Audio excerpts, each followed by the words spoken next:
किया जाना चाहिए। नहीं, जब जब मंदिर शब्द का प्रयोग होगा तो उसके लिए तो जल ही शब्द का प्रयोग किया जाएगा। एग्जाम्पल कि गंगा का जो पदार्थ है वह बड़ा ही शुद्ध माना जाता है, तो क्या उसको गंगा जल कहना ठीक है या सर उसको गंगा पानी कहना ठीक है? कौन सा ठीक है, गंगा जल की गंगा पानी? क्या उत्तर करोगे? सर गंगा पवित्र नदी है, पवित्र नदी का पदार्थ जो है, जो वाटर है, वो बिल्कुल शुद्ध होगा। शुद्ध होगा तो सर जल गई है, उसको तो पानी कहना बिल्कुल गलत है। गंगा जल बोलते हैं। क्या बोलते हैं? गंगा जल। और पानी किसको बोलते हैं? अभी अगर मुझे प्यास लगेगी और मैं कंप्यूटर जी से कहूंगा कि कंप्यूटर जी ये गिलास है, बाहर से पानी ले आओ, कंप्यूटर जी जाएंगे, जाने के बाद बाहर से पानी लाएंगे। अब मुझे नहीं पता कि ये गिलास साफ था कि नहीं, मुझे नहीं पता कि कंप्यूटर जी जिस पात्र से पानी लेकर आए हैं वह पात्र साफ था कि नहीं था, या जिस पानी को भरकर लेकर आए हैं वह पानी पीने योग्य है कि नहीं। ऐसे शुद्धता अशुद्धता का पता ना चले, इससे पानी कहेंगे। ठीक है, मंदिर जाओगे तब तो जल शब्द का ही प्रयोग होगा, गंगा जल ही बोलोगे, ठीक है ना। यानी इस पर्यायवाची, यानी ये दोनों शब्द पर्यायवाची हैं, एक दूसरे की जगह पर नहीं आ सकते। इस कैटेगरी को एक नाम दिया जाता है। हल्का सा डिटेल से लेकर चलूं तो कोई दिक्कत नहीं है। यानी हमारी परीक्षा है यूपी पीईटी की, तो थोड़ा सा डिटेल से भी लेकर चला जाए तो कोई दिक्कत नहीं है, ज्यादा भी नहीं, ज्यादा डीप में नहीं, लेकिन एक मीडिएट स्तर तक, एक समस्या नहीं है किसी को, बोलो हल्का सा। क्योंकि क्या है कि परीक्षा दिन प्रतिदिन बदल रही है, तो हल्का सा अपने स्तर से थोड़ा सा ऊपर उठकर अगर आप पढ़ जाते हैं ना, तो पेपर चाहे किसी भी स्तर का है, कोई फर्क नहीं पड़ता। ठीक, देखो इस अगर हम बातचीत करें पर्यायवाची, तो पर्यायवाची जो है, अभी जो कैटेगरी हमने पढ़ी वो शब्द थे एक दूसरे के पर्यायवाची, लेकिन एक दूसरे के स्थान पर नहीं आ सकते थे। इस प्रकार के पर्यायवाचियों को कहा जाता है अपूर्ण पर्यायवाची।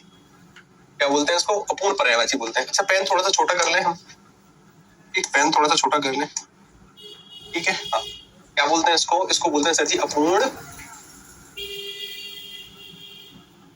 पर्यायवाची, अपूर्ण पर्यायवाची। ठीक, और अपूर्ण पर्यायवाची के एग्जांपल में मैंने लिख दिया जैसे जल, और जल की जगह सर पानी शब्द नहीं आ सकता, हालांकि हैं दोनों पर्यायवाची। तो सर अगर ये अपूर्ण है तो बहुत सारे शब्द ऐसे होंगे जो एक दूसरे के स्थान पर आ जाएं। हाँ, उन्हें क्या बोलते हैं? उन्हें बोलते हैं पूर्ण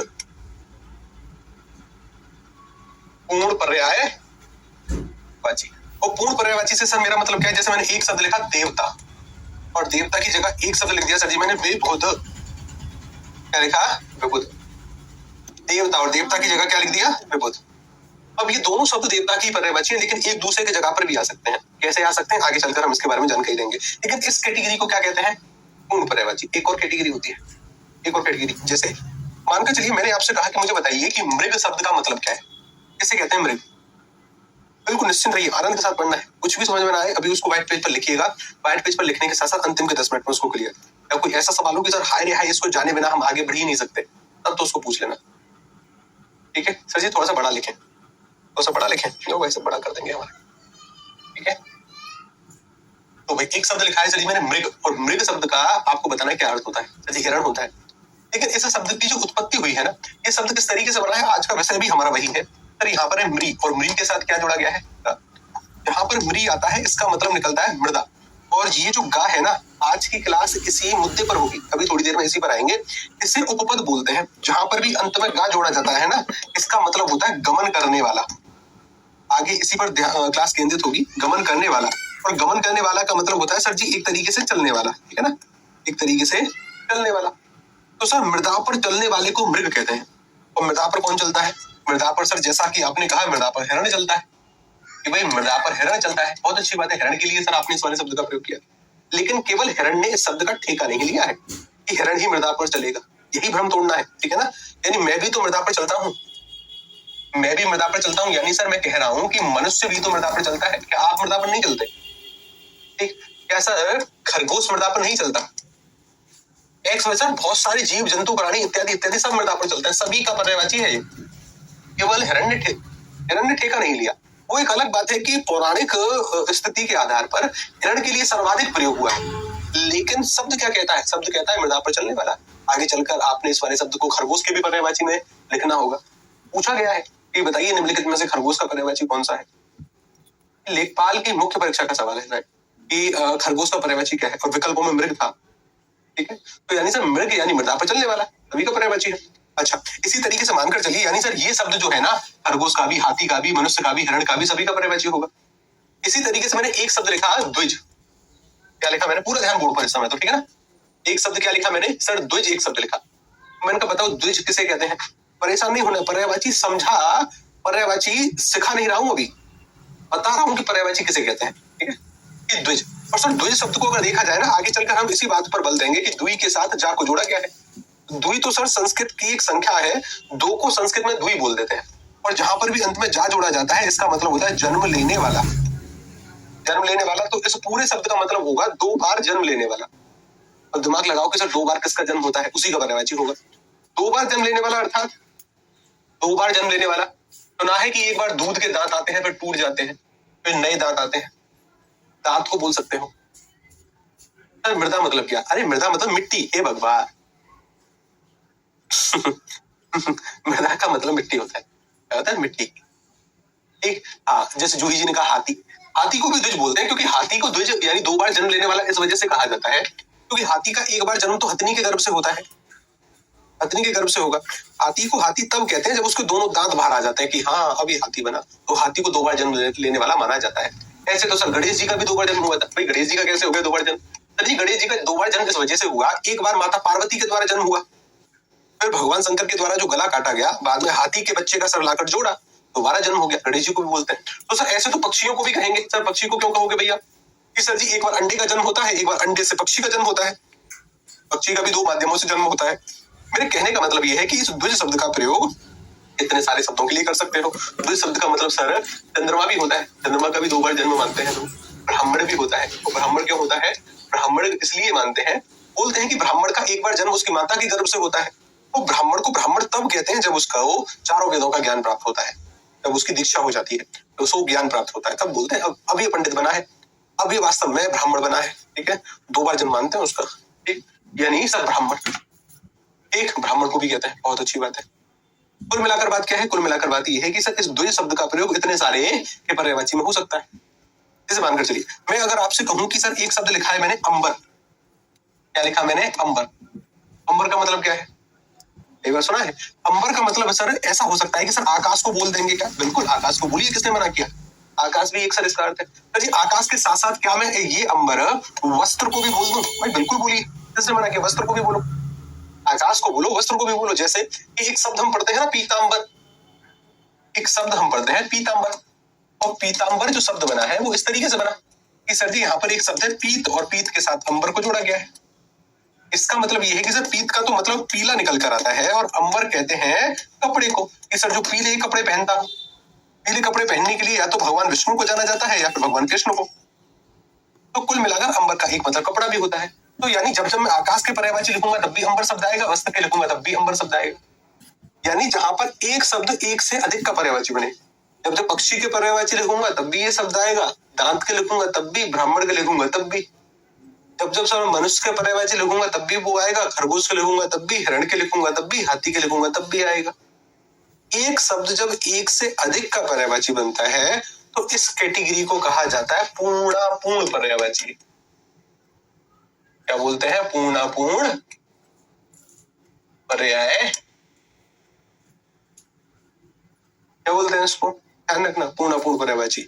यानी सर जैसे मैंने कहा अंबर, और अंबर, अंबर के साथ साथ ये कई का पर्यायवाची हो सकता है, द्विज कई का पर्यायवाची हो सकता है। कि सर जैसे मैं लिख दूं जलज, जल में जन्म लेने वाला, जल में जन्म लेने वाला सर आपका कमल भी होगा, मोती भी होगा, मछली भी होगी, सभी का पर्यायवाची होगा। मृग लिख दो, है ना? इस कैटेगरी को कहते हैं पूर्णापूर्ण पर्यायवाची। एक सर इनको हाँ बिल्कुल अनेकार्थक शब्द पर्यायवाची का ही हिस्सा है। इस वजह से यह टॉपिक आपका 6 दिन में कवर होता है। ठीक है ना? कितने दिन में होता है? 6 दिन में। चुपचाप से बस समझना है। अच्छा एक और स्टेप आगे चलते हैं। सर एक और कैटेगरी निकल कर आती है जिससे हम बोलते हैं क्षेत्रीय। क्या बोलते हैं? क्षेत्रीय पर्यायवाची। अब सर क्षेत्रीय पर्यायवाची का क्या मतलब है? क्षेत्रीय पर्यायवाची अर्थात कई बार क्या होता है कि क्षेत्र विशेष के आधार पर अलग अलग वस्तुओं के अलग अलग नाम हो जाते हैं। जैसे दिल्ली में लड़का ही बोलते हैं। क्या बोलते हैं? लड़का। असल लड़का ही बोलते हैं। लेकिन जैसे मेरा जन्म हुआ मथुरा में, वृंदावन में, तो सर वृंदावन में लड़के को बोलते हैं छोरा। अरे छोरा क्या कर रहे हो, ऐसे बोलते हैं, छोरा बोलते हैं। इसके साथ साथ अगर मैं बात करूं छोरा के साथ साथ कहीं कहीं पर जैसे बिहार की साइड जाओगे तो इसी को बोलते हैं बबुआ। अरे बबुआ। अगर आप राजस्थान में आओगे तो इसे बोलते हैं टाबर। क्या बोलते हैं? टाबर। आगरा से ऊपर जाओगे तो बोलते हैं अरे मोड़ा। क्या बोलते हैं? मोड़ा। हमारे ब्रज में एक तो छोरा भी शब्द चलता है, एक लाला भी शब्द चलता है कि अरे लाला ने इतकू अयो, ऐसे बोलते हैं। अरे लाला ने इतकू अयो, लाला ने मेरो ये काम कर दियो, ऐसे बोलते हैं ब्रजभाषा। यानी से छोरा हो गया, लाला हो गया। अब ये क्षेत्र के आधार पर पर्यायवाची है कि कहीं टाबर बोल दिया, मोड़ा बोल दिया, बबुआ बोल दिया, लड़का बोल दिया, लाला बोल दिया। आपके यहाँ क्या बोलते हैं? लाला बोलते हैं, छोकरा बोलते हैं, क्या बोलते हैं? लाला बोलते हैं, छोकरा बोलते हैं, जो भी बोलते होंगे, ठीक है ना। तो सर ये जैसे मैंने कहा कि कहीं कहीं भैंस के बच्चों को क्या बोलते हैं? जो भैंस का बच्चा होता है मुझे खूब याद है, हमारे यहाँ क्या बोलते हैं भाई? हमारे यहाँ बोलते हैं उसको पड्डा। क्या बोलते हैं उसको? हमारे यहाँ उसको बोलते हैं सर जी पड्डा है। कहीं बछड़ा बोलते हैं, कहीं कहीं कहीं पड़ाही बोलते हैं। हरियाणा में बोलते हैं इसको कटड़ा। क्या बोलते हैं? कटड़ा। हरियाणा और पंजाब में कटड़ा, कटड़ा बोलते हैं। तो इस तरीके की ये क्षेत्रीय पर्यायवाची है। भैंसा बोलते हैं आपके यहाँ, पड़वा बोलते हैं, पड़वा बोलते होंगे भाई, पड़वा बोलते हैं। हाँ वो पड़वा है, क्या पड़वा बोलते होंगे। राइटिंग, राइटिंग समझ नहीं पा रहे, राइटिंग समझ नहीं पा रहे। मैं आपको एक भयावह सच्चाई बताऊं, एक भयावह सच्चाई बताऊं। सुनो, अभी इस टॉपिक पर वापस से आएंगे, पहले मेरी एक बात को सुनो। साइंटिफिक रिसर्च के आधार पर मैं एक बात बोल रहा हूं, ठीक है। ऐसे व्यक्ति जिनकी राइटिंग बहुत ज्यादा सुंदर नहीं है, एक वह व्यक्ति बहुत उच्च पदों तक पहुंचते हैं। महात्मा गांधी की राइटिंग साफ नहीं थी, अब्राहम लिंकन की राइटिंग साफ नहीं थी, और ये कोई मजाक में बात नहीं है, बिल्कुल सीरियस रिसर्च हुई है। ऐसे व्यक्ति किसी कंपनी के मालिक, सीईओ, बहुत उच्च पदों तक पहुंचते हैं, राजनेता होते हैं, बड़ी बड़ी कंपनियों के सीईओ, सीएफओ, सीटीओ, बहुत बड़े बड़े अधिकारी होते हैं ऐसे लोग। क्यों? क्योंकि हमारी परवरिश ऐसे हुई है कि किस व्यक्ति के अंदर कितना ज्ञान है उसकी राइटिंग देखो। राइटिंग अच्छी है तो बड़ा ही समझदार, बड़ा ही पढ़ा लिखा व्यक्ति है। किसने कहा? भ्रामक बात है, सब झूठी बात है। कैसे कि सर जी मेरे अंदर कितना ज्ञान है, ये बस मेरे लिखने का तरीका है। ये क्या है? लिखने का तरीका। इस तरीके से कैसे पता चल जाएगा कि सामने वाले व्यक्ति के अंदर कितना ज्ञान है? ये तो ज्ञान को व्यक्त करने का एक माध्यम है। एक ऐसा व्यक्ति जिसको कुछ भी नहीं आता, उसकी भी हैंडराइटिंग बड़ी अच्छी हो सकती है, लेकिन एक ऐसा व्यक्ति जो वैज्ञानिक है, जो बड़ा ही शोध करता है, बड़ा ही फिलोसफर है, उसकी हैंडराइटिंग खराब भी हो सकती है। और ये साइंटिफिकल प्रूफ है कि ऐसा व्यक्ति जिसकी हैंडराइटिंग खराब होती है वह उच्च पदों तक पहुंचता है। अगर आपकी भी हैंडराइटिंग खराब है ना, तो ऐसे करना, शाबाश शाबाश शाबाश, कि हमारा जन्म कुछ ना कुछ करने के लिए हुआ है, उच्च पदों तक हम पहुंचने वाले हैं, ठीक है। राइटिंग केवल ज्ञान को व्यक्त करने का एक माध्यम है। राइटिंग केवल ज्ञान को व्यक्त करने का एक माध्यम। इससे कैसे पता चल जाएगा कि सामने वाले व्यक्ति के अंदर कितनी क्षमता है? नहीं पता चलता, है ना। क्यों? क्योंकि हम जिन भी व्यक्तियों की राइटिंग खराब होती है ना, इनको बचपन से प्रताड़ित किया जाता है। कैसे? अरे मानकर चलो घर में सामान की लिस्ट बन रही है, पापा जी बाजार जा रहे हैं और वहां से कुछ सामान लाएंगे, तो मम्मी को सामान नोट करवा रही है। पिताजी ने आपसे कहा कि जा भाई जा, एक लिस्ट ले आ, मतलब एक पेन और पेपर ले आ। अब जानबूझकर आप पेन पेपर लेकर तो आते हैं, लेकिन जानबूझकर लिखते नहीं है। क्यों? क्योंकि अगर आपकी लिखाई आपके माता पिताजी ने देख ली, तब तो डांट पड़ना तय है कि इसको लिखना भी नहीं आता। तो हम कुछ बहाना बनाकर नहीं, आप ही लिखो, ठीक है ना।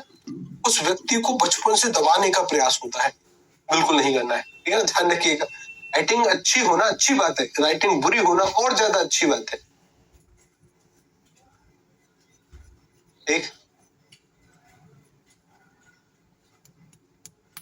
है। यदि यूपीएससी नहीं निकलेगी अरे यूपीएससी नहीं, आपको यूपीपीटी निकालना है। आपको उत्तर लिखकर नहीं आने, आपको विकल्प करने हैं और उत्तर लिखकर आने भी होते।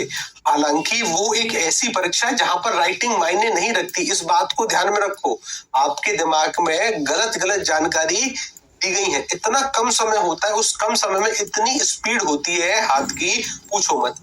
ठीक है ना। हालांकि फिर भी ऐसा ना हो कि लिखे ईसा पढ़े मूसा, कि लिखे ईसा रहा है उसको पढ़ू मूसा रहा है, ऐसी भी हैंड राइटिंग ठीक नहीं होती। ठीक है ना। हाँ, लेकिन अगर समझ में आ रही है, पढ़ पा रहे हो तो ठीक है। जैसे जैसे कि सर देखो, ये अंबर लिखा है, ये ध्वज लिखा है, ये जलज लिखा है, पड्डा लिखा है, बछड़ा लिखा है, पड़ा लिखा है, कटड़ा लिखा है, पड़वा लिखा है, लड़का लिखा है, छोरा लिखा है, लाला लिखा है, बबुआ लिखा है, टाबर लिखा है, मोड़ा लिखा है।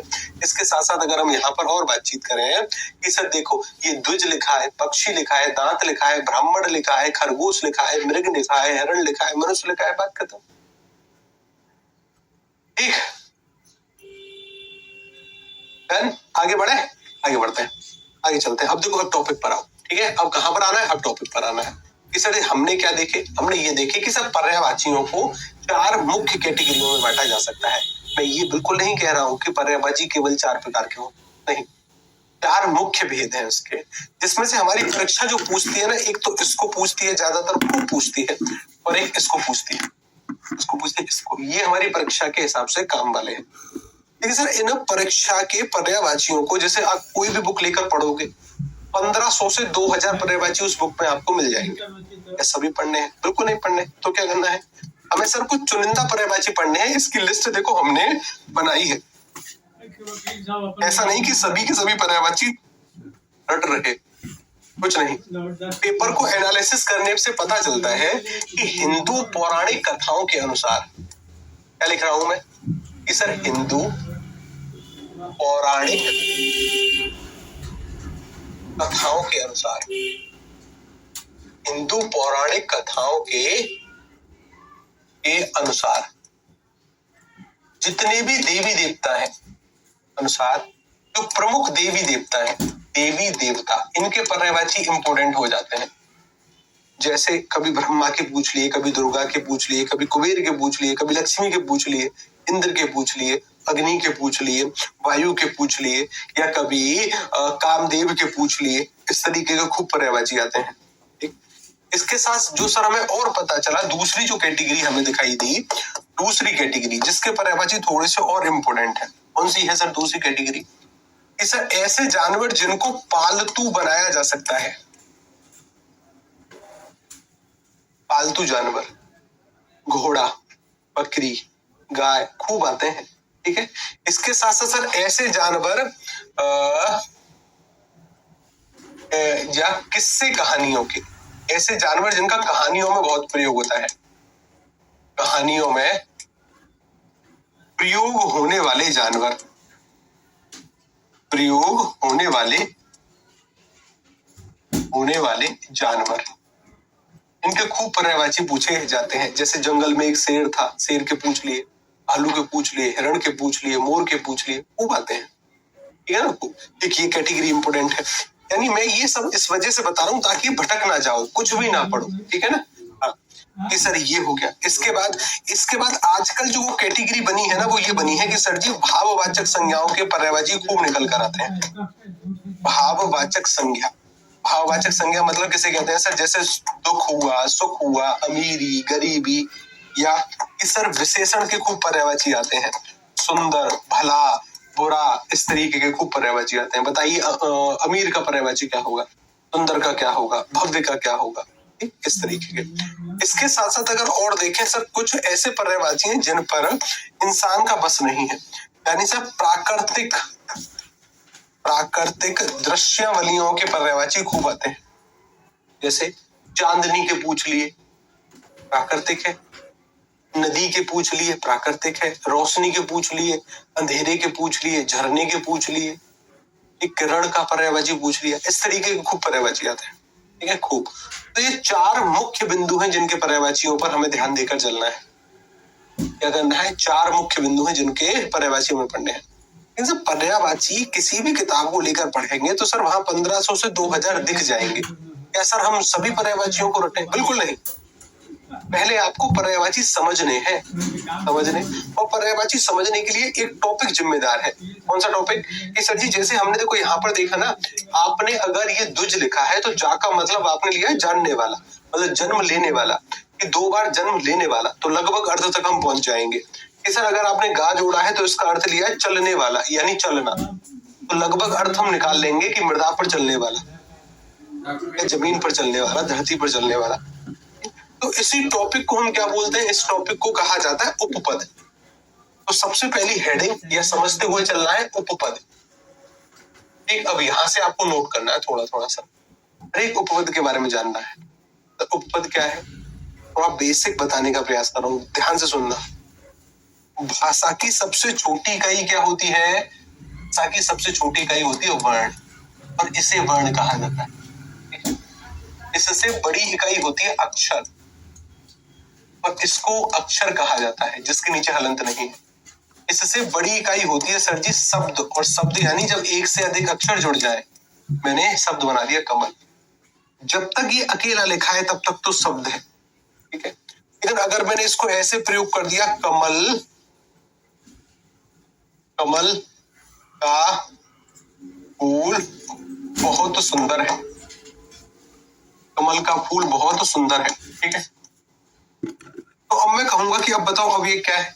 तो सर है तो शब्द ही, लेकिन शब्द तब तक कहते हैं जब तक अकेला प्रयोग हुआ हो। अगर इसी शब्द को किसी भी वाक्य में प्रयोग कर दिया जाए तब यह पद कहलाता है। क्या कहलाता है? अब इसको पद कहेंगे। यानी मैं ये कह रहा हूं कि शब्द और पद एक ही चीज है, अलग अलग नहीं है, बशर्ते अंतर छोटा सा है। अगर अकेला प्रयोग हुआ है तब तक तो शब्द है, और उसी अकेले को किसी वाक्य में प्रयोग कर दिया तो उसको शब्द ना कहकर पद कह देते हैं। तो कुल मिलाकर यह जो हमारा टॉपिक है ना, ये बना है उप के साथ पद को जोड़ने से। और पद का मतलब क्या है? पद का मतलब है सर जी शब्द। पद किसको बोलते हैं? शब्द को बोलते हैं। इसको साफ कर दूं अभी के लिए, जरूरी नहीं है यहाँ पर। इसको सर मैंने क्या कर दिया साफ, यहाँ पर अभी इसकी आवश्यकता नहीं है, बस समझाने के लिए बता दिया, ठीक है। ये क्या है? ये हो जाएगा सर जी हमारा शब्द। अब पूरा ध्यान देखो बोर्ड पर। इस पद का मतलब सर, इस उप का मतलब क्या है? इस उप का मतलब होता है समीप। इस उप यानी उप अगर किसी भी शब्द के आगे जोड़ा जाता है तो इसका मतलब होता है समीप। समीप मतलब जैसे मैं पूछूं मेरा नाम क्या है, तो मेरा नाम आपने थंबनेल में देखा होगा, मेरा नाम है जितेंद्र सोनी। क्या नाम है? जितेंद्र सोनी। जब मैं मेरे घर पर जाऊंगा तो क्या सभी लोग जितेंद्र सोनी कहेंगे मुझे? या मेरी माता जी को कोई काम है वो कहेंगी अरे जितेंद्र सोनी 1 गिलास पानी देते? कभी नहीं कहेंगी। क्या कहेंगी? वो मुझसे कहेंगी अरे जीतू 1 गिलास पानी दे दे मुझे। क्या कहेंगे? जीतू। तो क्या सर जीतू मेरा नाम है क्या? कि नहीं सर, जीतू आपका नाम नहीं है, नाम तो आपका जितेंद्र सोनी है। ये जीतू आपके नाम के सर्वाधिक समीप है, आपका उपनाम है। उप का मतलब क्या होता है? समीप। इसे नाम नहीं है, आपके नाम के सर्वाधिक समीप है जीतू। जैसे मैं कहूं भाई मैंने एक पद का नाम लिखा राष्ट्रपति, और राष्ट्रपति के सर्वाधिक समीप कौन होगा?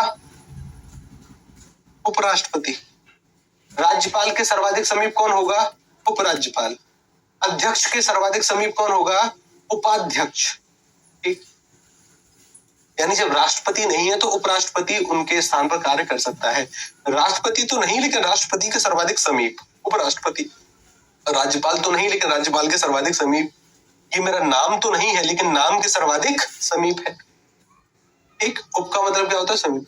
इसी तरीके से जो अभी हमने एक शब्द लिखा था ना, जो मैंने लिखा था मृग, और मैंने कहा था कि भाई मृग का मतलब तो होता है मृदा या धरती या जमीन, और गा का मतलब होता है चलना यानी गमन करना। अब क्या सर अपने आप में शब्द है कोई गा? क्या गा अपने आप में कोई शब्द है? नहीं सर, शब्द तो नहीं है, लेकिन शब्द जैसा अर्थ रखता है। यानी सर जो शब्द तो नहीं है लेकिन शब्द के सर्वाधिक समीप है। शब्द जैसा है, शब्द जैसा है मतलब ये कोई शब्द नहीं है लेकिन शब्द की तरह इसका अर्थ है। इस टॉपिक को अगर हमने समझ लिया ना तो पर्यायवाची चुटकियों पर नाचते हैं। कैसे नाचते हैं? बिल्कुल चुटकियों पर। ध्यान से जो बता रहा हूँ चुपचाप से समझते चलना। आपके आग्रह पर थोड़ी सी हल्की सी डिटेल में क्लास को लेकर चल रहे हैं, ज्यादा भी डिटेल नहीं है, पीसीएस इस तरह से नहीं पढ़ रहे हैं, ठीक है। लेकिन गारंटी है मेरी, किसी भी परीक्षा के लिए अगर पर्यायवाची पढ़ोगे ना कुछ भी बाहर जाने वाला नहीं है, ठीक। सबसे पहला उपपद, सबसे पहला उपपद ग। सबसे पहला उपपद कौन सा है? गा, जिसको हमें पढ़ना है कि सर जी गा जो है ना, ये किसी शब्द के अंत में जोड़ा जाता है। अगर ये किसी भी शब्द के अंत में जोड़ा जाता है तो इसका जो शाब्दिक अर्थ होगा वो होगा गमन करना। और गमन करने से सर आपका क्या मतलब है? चलना।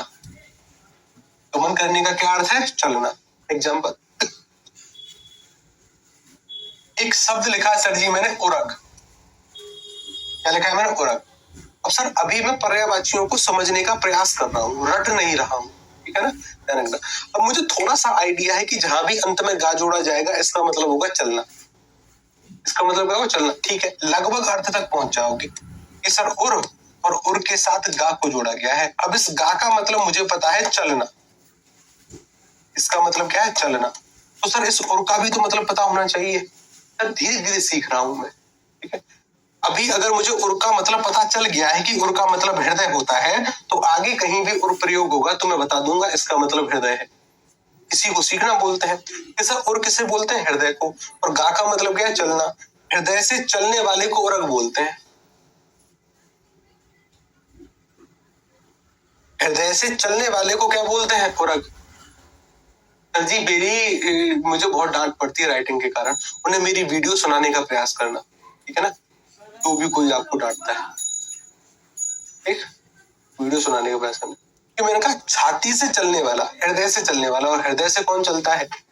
कभी नागिन डांस किया है आपने किसी बारात में कि मैं तेरी दुश्मन दुश्मन तू मेरा, मैं नागिन तू सपेरा। तो सांप को बोल दो, सर्प को बोल दो। सर्प कपड़े धोने वाली सर्प नहीं है ये, ठीक है ना? सर्प मतलब सांप। क्या सर केवल सांप होगा? जो भी जानवर रैंक कर चलेगा। केंचुए के भी पर्यायवाची में पूछा गया है, यूपीपीसीएस ने पूछा है ना, लेकिन हम उस स्तर से अभी नहीं पढ़ रहे कि भाई केंचुआ जो भी सरीसृप होगा सभी का पर्यायवाची होगी। जो भी रैंक कर चलता है सभी को आप कहोगे। और अच्छा, अब जैसे मानकर चलिए मैं आपसे एक और शब्द पूछ लूं। क्या लिखा जी मैंने? मैं आपसे एक और शब्द पूछूं। मैंने आपसे पूछा कि मुझे बताइए आंसू को किसे कहते हैं? बताओ।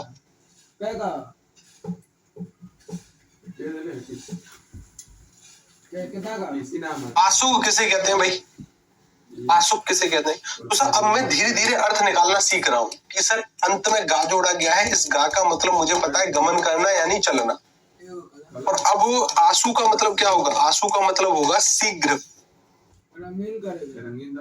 आंसू का क्या मतलब है? शीघ्र यानी जल्दी।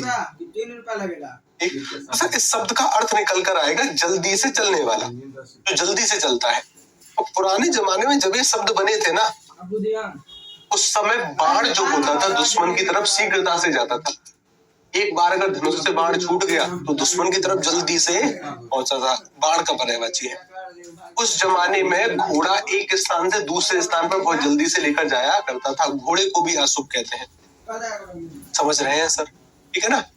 आशुभ मतलब जल्दी से। अब देखो जितने भी शब्द मैं बता रहा हूँ इनको थोड़ा बहुत दिमाग में रखना कि सर कहीं पर और आ जाएगा तो उसका मतलब क्या होगा?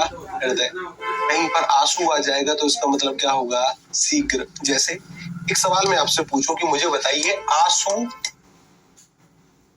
किसे कहते हैं? आशुतोष। आशुतोष यूपीपीटी का सवाल। आशुतोष किसे कहते हैं?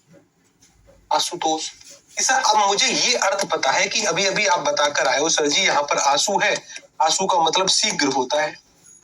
और तोष बोलते हैं प्रसन्न होने वाले को, जो शीघ्रता से प्रसन्न हो जाए।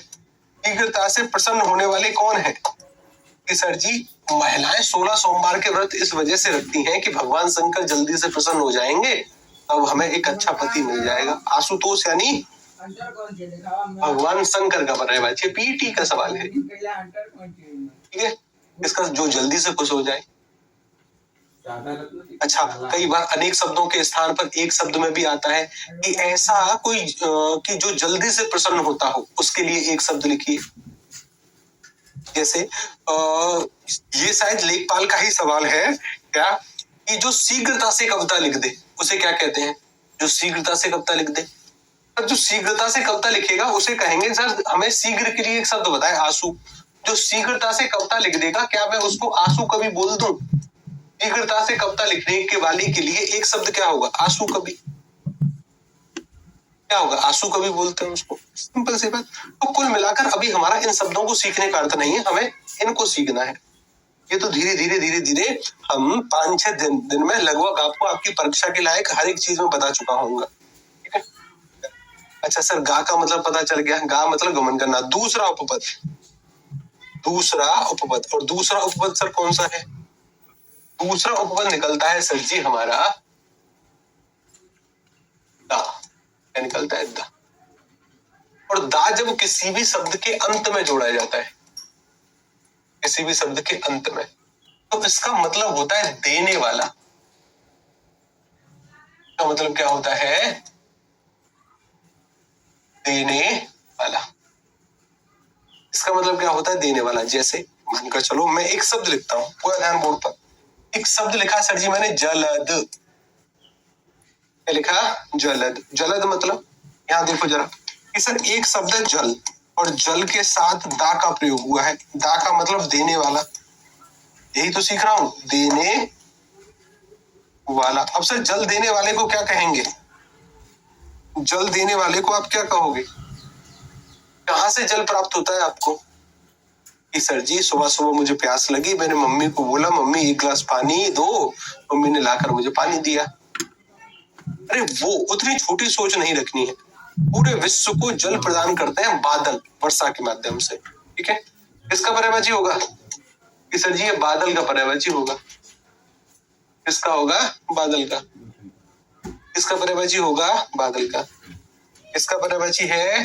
बादल का। ठीक है। एक और बात हमेशा ध्यान रखना कि सर अगर सिंपल दा का प्रयोग हुआ है तब तो यानी सर ये कोई देने वाला है, यानी ये कोई पुरुष है। ठीक है। और अगर बड़े वाले दा का प्रयोग कर दिया जाए तो इसे सेम अंत में ही प्रयोग होगा, लेकिन अब यह कोई स्त्री हो जाएगी। क्या हो जाएगी? स्त्री। जैसे मानकर चलिए मैं एक शब्द लिखूं कि मुझे बताइए ये किसका पर्यायवाची होगा? धनद। धनद किसका पर्यायवाची है? सर जी धन देने वाला। भाई दा का मतलब क्या पढ़ा है हमने? या तो रट लो या फिर समझ लो। धन देने वाला, और दा का मतलब होता है देने वाला। धन देने वाला कौन है? सर ये धन देने वाले कौन है? यानी सर ये कोई पुरुष के बारे में बात कर रहा है। कुबेर। अरे लक्ष्मी जी स्त्री हैं। लक्ष्मी जी स्त्री हैं। लक्ष्मी जी स्त्री। ठीक है ना। लक्ष्मी जी के लिए जो शब्द बनेगा वो ये बनेगा धनदा, धन देने वाली। लक्ष्मी जी के लिए कौन सा शब्द बनेगा? धनदा, यानी धन देने वाली। बात पल्ले पड़ी। ये तो धनद है, धन देने वाला, ये तो कुबेर होगा। ये लक्ष्मी जी होंगी। जैसे उत्तर प्रदेश लेखपाल का सवाल है। ये क्या सवाल है? बताइए किसका पर्यायवाची है? ज्ञानदा। किसे कहते हैं ज्ञानदा? किसे कहते हैं ज्ञानदा? सर ज्ञानदा मतलब, अब या तो रट लो या समझ लो। अगर आपने उपपद समझ लिए ना तो लाखों शब्द बना पाओगे। ठीक है ना। इस वजह से रटवा नहीं रहा हूं। ठीक है ना। ज्ञान, और इस दा का मतलब क्या है? देने वाली। यानी सर ज्ञान देने वाली। और ज्ञान देने वाली कौन है? उत्तर बताओ।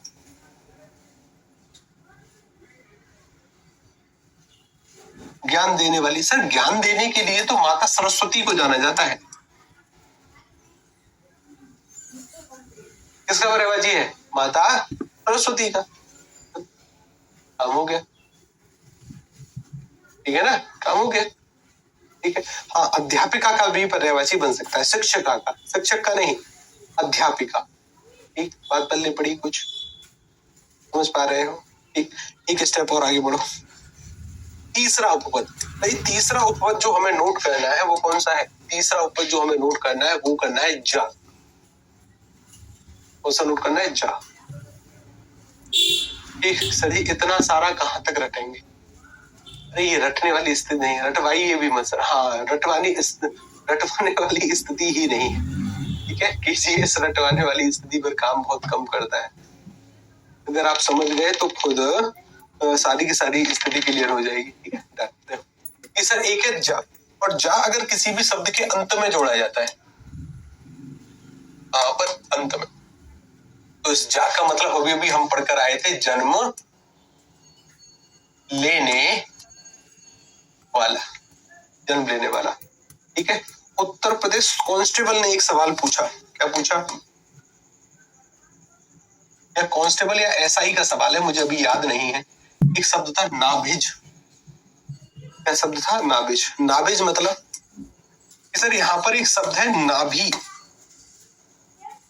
ठीक है। और नाभि के साथ जा को जोड़ा गया है। अब इस जा का मतलब सर मुझे पता है जन्म लेने वाला, जन्म लेने वाला। बस नाभि पता है, नाभि किसे कहते हैं? नाभि बोलते हैं हमारे शरीर का मध्य बिंदु, जिसे नब्ज कहा जाता है। नाभि से जन्म लेने वाला, इसे नाभि का मतलब नाभि ही होता है। ठीक है। तो नाभि से जन्म लेने वाला कौन है? अब ये तो सोचना आप ही को पड़ेगा। कभी अगर आपने ब्रह्मा जी की तस्वीर देखी होगी तो ब्रह्मा जी प्रकट, जैसे विष्णु जी की नाभि से एक कमल का फूल निकला है, उसके ऊपर ब्रह्मा जी बैठे हैं। शायद आपने देखी हो। किसने इस प्रकार की कोई तस्वीर देखी है कि विष्णु जी लेटे हुए हैं शेषनाग पर और उनकी नाभि से कमल का फूल, उस पर ब्रह्मा जी बैठे हुए हैं? तो सब नाभि से जन्म लेने वाला ब्रह्मा जी को बोलते हैं। इसको बोलते हैं ब्रह्म। अब या तो रट लो या समझ लो। नहीं सर, समझ कर चल रहा है कि सर ब्रह्मा। ठीक है ना, ब्रह्मा जी को बोलते हैं। इसके साथ अगर मैं आपसे और पूछूं कुछ, जैसे मुझे बताइए कि बताइए अनुज किसे कहते हैं? अनुज शब्द क्या है? अनुज शब्द क्या है? अनुज। तो अनुज के बारे में अगर मैं बातचीत करूं तो सर यहाँ पर अगर मैं देखूं, एक शब्द है सर जी अनु, और अनु के साथ जा को जोड़ा गया है। अब इस उपपद को मैंने समझ लिया है कि जा का मतलब होता है जन्म लेने वाला, जन्म लेने वाला। तो इस अनु का मतलब क्या होता है? अनु का मतलब होता है पीछे। अनु का मतलब क्या होता है? पीछे। जैसे नेता बोलते हैं कि तुम हमारे अनुगामी बनो या अनुयायी बनो। अनुगामी मतलब कि हमारे पीछे पीछे गमन करो, हमारे पीछे पीछे चलो। तो अनु का मतलब होता है पीछे। इसका मतलब क्या है कि सर पीछे जन्म लेने वाला। पहले आपका जन्म हुआ, आपके पीछे जिसका जन्म होगा वो आपका छोटा भाई होगा। पीछे जन्म लेने वाला कौन होगा? छोटा भाई। और छोटा भाई होगा तो हाँ सर, छोटे भाई को कहते हैं पीछे जन्म लेने वाला। जो आपके पीछे जन्म लेगा, अनुज यानी छोटा भाई होता है। और यही अगर सर कोई लड़की होगी तो ये बात ध्यान में रखना, लड़की के लिए फिर बड़े वाले जा का प्रयोग करते हैं। ये भी अंत में जोड़ा जाता है, लेकिन सर फिर ये कोई स्त्री होगी। कौन होगी? स्त्री। जैसे अगर मैं एक शब्द लिखूं आपके सामने, एक शब्द लिखा मैंने अनुजा, और अनुजा का क्या मतलब है? सर अब मुझे पता है कि जा का मतलब तो होता था जन्म लेने वाला, ये जन्म लेने वाली है, और अनु का मतलब वही होता है पीछे, पीछे जन्म लेने वाली। पीछे जन्म लेने वाली, तो अब ये कौन होगी? अब ये कौन होगी? अब ये कौन होगी? छोटी बहन होगी सर, बिल्कुल। ये अब छोटी बहन है, बहुत अच्छी बात है। कौन होगी? छोटी बहन होगी।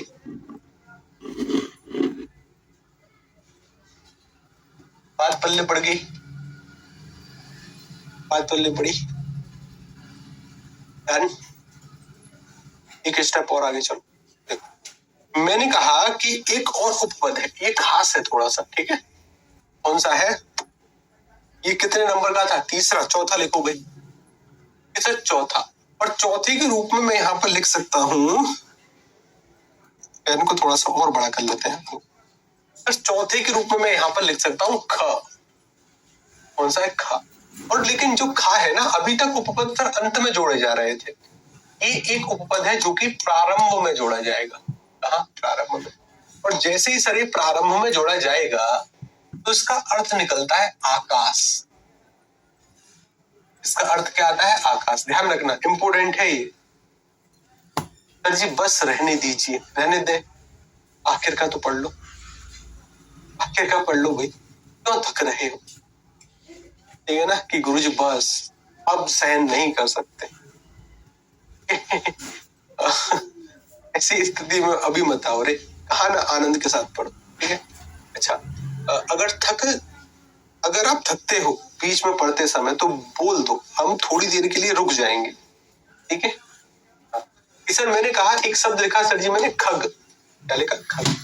खग मतलब कि सर इस खा को पहले जोड़ा गया, और गा का तो अर्थ हम पहले पढ़ चुके हैं। गा का मतलब क्या है? गमन करने वाला यानी चलने वाला। गमन करने वाला यानी चलने वाला, चलना। और खा का अर्थ अभी अभी पढ़ लिया कि सर आकाश होता है, तो इसका मतलब क्या होगा? आकाश में चलने वाला। और आकाश में कौन चलता है? आकाश में कौन चलेगा भाई? आकाश में कौन चलेगा? आकाश में कौन चलते हैं? आकाश में कौन चलते हैं? आकाश में कौन चलते हैं?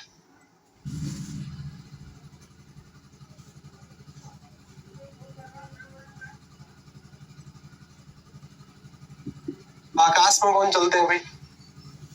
कौन चलते हैं आकाश में? कौन चलते हैं आकाश में? सर पक्षी चलते हैं, गंधर्व। गंधर्व एक उस प्रजाति को बोलते हैं जो कि संगीत इत्यादि का कार्य करती है, चलते हैं खूब आकाश में। इसके साथ साथ सर आकाशीय पिंड यानी जितने भी ग्रह हैं। हाँ, एक और बात, मैंने ये नहीं लिखा है, एक ग्रह ये होता है, और इस ग्रह का मतलब होता है आपका घर। ये भी पीईटी का सवाल था। क्या सवाल था? देखो, सवाल था कि पृथ्वी,